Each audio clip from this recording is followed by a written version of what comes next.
Hello and welcome to this three-part series on fine art architectural photography. Anyone that is familiar with my work will know that I've created a handful of fine art tutorials from a few years ago. This is an update on how I've evolved my workflow over the past 3 or 4 years, as well as a few new thoughts on this genre of photography. If you're new to my channel, I'm Ben Harvey. I'm a qualified architect in the UK, a photographer, and I also make YouTube videos covering a variety of topics. Now, in case you've missed any of them, here is a recap of all of the fine art tutorials that I've already made. My first video was on location in Glasgow, photographing contemporary architecture. I then followed this up with my most successful video to date, my editing tutorial, which has over 220,000 views at the time of recording. My next video concentrated on which areas of the images you should be making selections of, which I called selection zones. I then followed this up with a tutorial on how to create fast manual selections.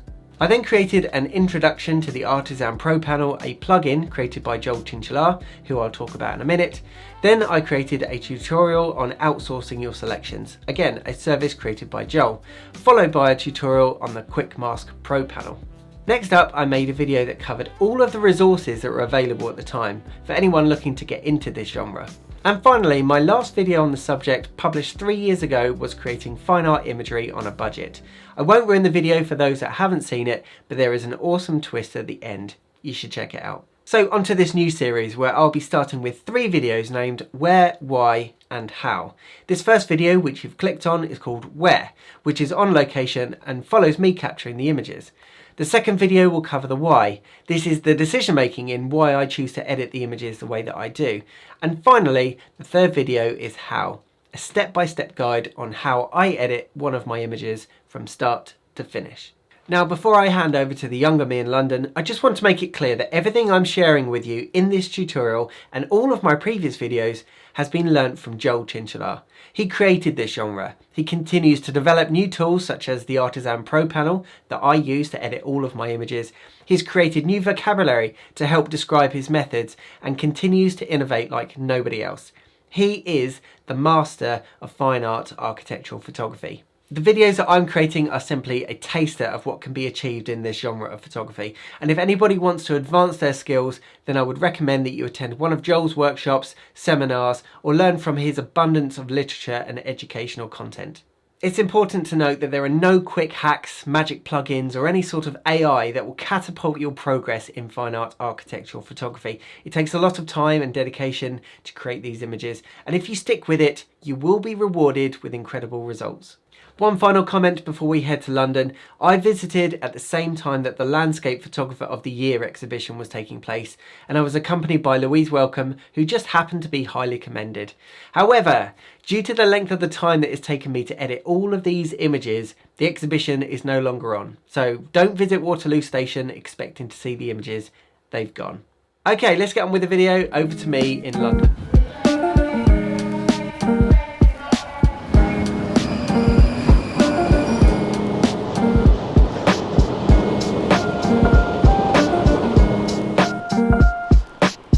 Welcome to the video. Today I'm in London. I'm starting my journey at Battersea Power Station, and as you can see behind me, relatively new building from Frank Gehry. So I'm just going to be taking some fine art photographs. Probably going to be raining all day, so I'm just going to have to work with what I've got.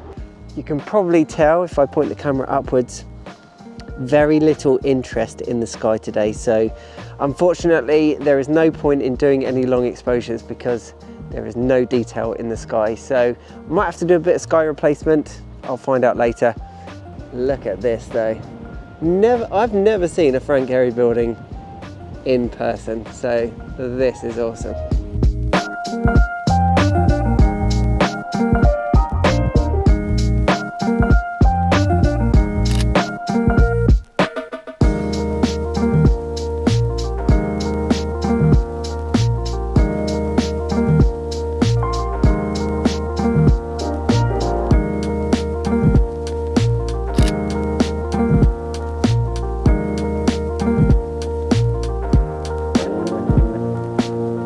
Been walking towards Vauxhall Station and we've found this really peculiar building. It looks a bit like the Flatiron building.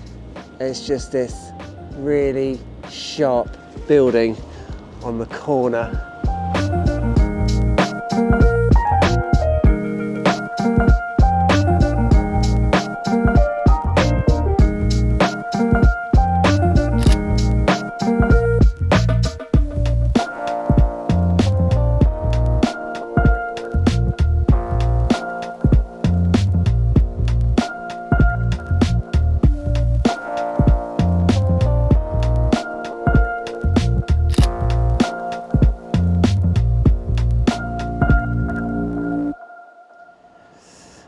So whilst I have made it down to Vauxhall Bridge, just want to say thank you to one of my loyal followers and a friend, Jim Scott, who's provided me with a few locations for today, because if you're not following him, go and check out his fine art photography, because I believe that he hadn't done that genre of photography until he started watching my channel.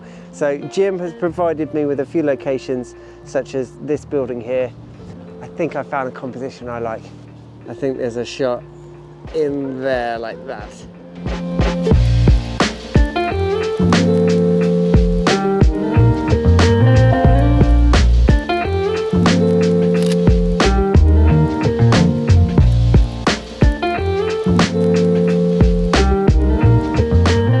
So as you come around the front of the building, I've been predominantly focusing my camera on this area here, where there's just lots of overlapping lines, curves, just a lot of depth. And then we're heading to Waterloo for the photography exhibition after this. Awesome building, awesome.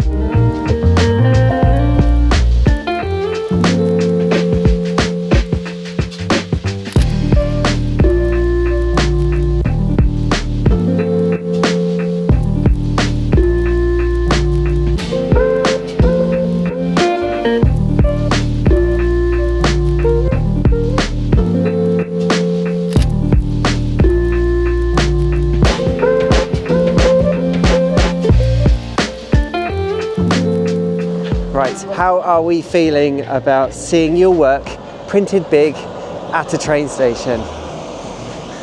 Not at all excited. What are your expectations? I have been sent a couple of photos by a relative of mine who visited, and so I've kind of got in my head a picture, but I think they're bigger. They're going to be bigger than I got in my mind. I think I wanted to go there when it was busier, so we've got up nice and early to get to London, but I didn't want to get there and us be the only two people appreciating the work at a train station. It's like, great, where's the red carpet, everybody? I thought this was the grand opening, but I think if it's busy, let's just stand next to your work and wait for people to come along, and hopefully they say something nice about it. No one's going to say anything. There's far better works there than mine. It's awkward when somebody comes along and says, nah. It's done better myself. So yeah, I'm excited to see your work. Plus, whilst we're there, we know of some of the other photographers whose work is there, so hopefully we don't get told off by security, but if we tell them who we are, I mean, come on. It's like, sorry, let me stop you there. I don't know if you know who this is. Commended and highly commended. And who are you? Shortlisted.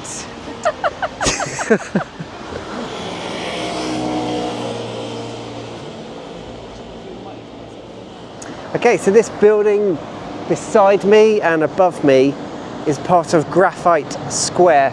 Let me give you behind the scenes of what I'm thinking when I'm composing some of these shots. As I am looking up, you can see all of these lines coming into the middle of the frame. So I'll probably Photoshop out this, I'll Photoshop out any clutter that I've got on the right hand side, replace the sky, and then I'm going to make this part brighter. That's what I'm thinking about when I'm framing up this shot.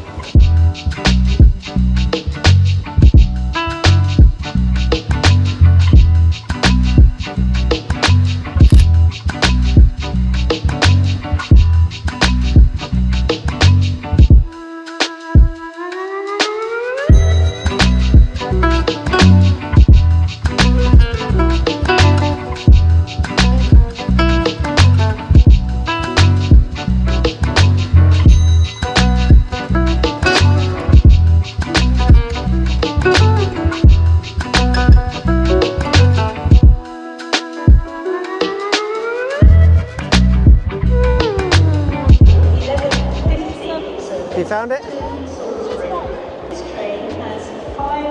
You've got a board to yourself. I've got 2 boards for myself. There's Jamie's.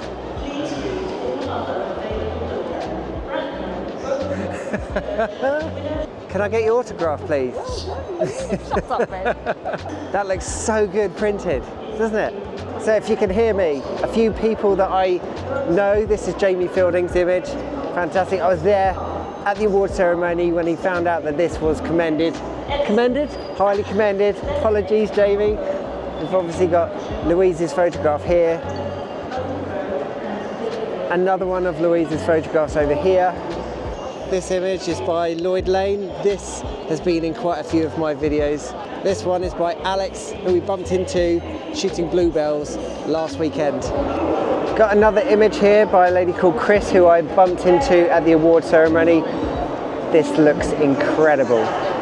Jay Birmingham's image, this is the one that ended up on the front cover of the book. Very, very jealous. Generally, thoughts on seeing your work printed massive in an exhibition? It's really quite exciting. I do prefer other people's work, as I have to say, but it's quite exciting. Okay, we've done Waterloo. The next stop is London Bridge, Tate Modern, just a bit more sightseeing, and there are a few more buildings east of here that we want to photograph. Okay, behind me and above me, this building, whether you can see it on camera, it kind of arches out over the top of you. So as you stand underneath it, it really does feel like the building is leaning over the front of you. This building here is known as the Walkie Talkie. It's 22 Fenchurch Street, I think 20 Fenchurch Street. If you're going to photograph this building from a distance, I think it looks a bit boring. And it is called the Walkie Talkie because it's got kind of a convex curvy shape. But I think if you get close up, this building gets a lot more interesting. So yeah, definitely inspect this from close up.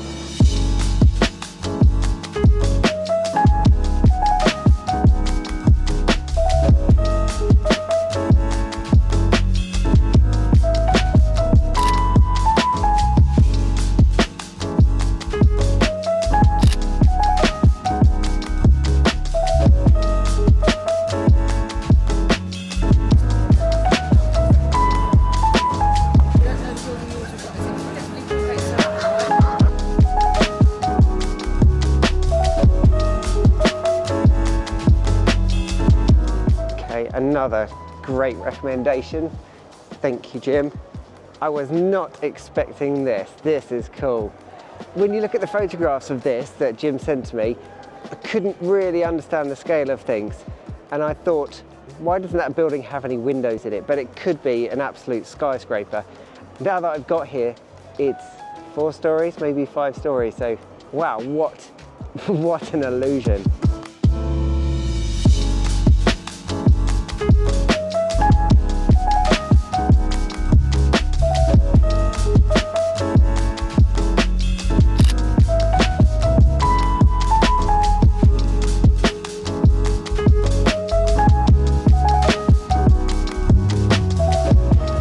Our final stop of the day, we've come over towards London Bridge and we're currently in More London.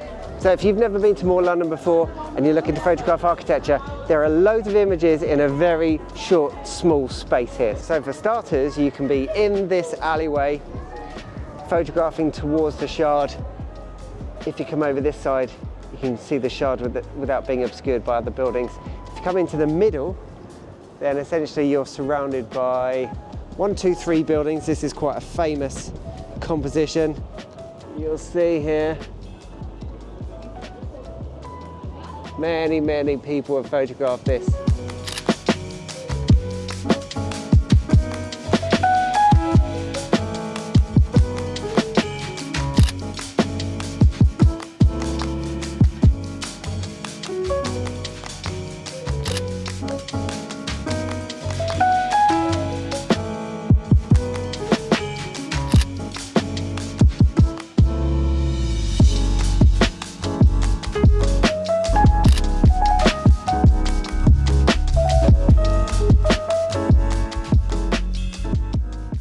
Let me know which of the 16 images I've shared in this video you would like me to talk through in part 2 of this series. I've provided the name for each edit as well as a number. I look forward to hearing which are your favourites and talking you through my editing process. All right, it's raining. We've been photographing London for about 12 hours and we're all knackered. So I'm going to end the video there. Thank you for watching. If you are interested in fine art architectural photography and you want to have a one-to-one workshop with me, then I'll put a link in the description for that. Alternatively, if you prefer YouTube videos, then I'll put a video here to my fine art video, which is my most successful video to date. All right, thanks for watching. I'll see you next time.